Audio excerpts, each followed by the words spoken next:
পিএসসির foundation তো তোমরা জানো ভীষণই ভালো, আর তার সাথে যে কার্ডবোর্ড বক্সটা আসে সেটা বেশ শক্তপোক্ত, তাই আজ ভাবলাম সেটাকেই সুন্দর করে পেন্ট করে একটা কন্টেনার হিসাবে ইউজ করা যেতে পারে, বেশ সুন্দর লাগবে।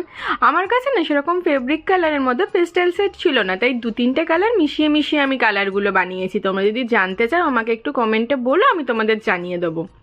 যখন পেন্ট করব তখন ভাবি অনেক কিছু, অনেক ছবি দেখে আইডিয়া নিই, বাট যখন আঁকতে বসি তুলিটা হাতে ধরি তখন আর ওইসব কিচ্ছু মাথায় থাকে না, সব ভুলে যাই, যেটা মনে আসে সেটাই আঁকতে শুরু করি। ভাবি একরকম, হয়ে যায় আর একরকম, বাট সব শেষে আউটকামটা আমার ভীষণ পছন্দের হয়, মনের মতো। যাই হোক, সব কিছুতে নিজস্বতা থাকা ভালো, বলো। আজকের শর্টসটা কেমন লাগলো জানিও, ততক্ষণ একটা গান শুনে নাও।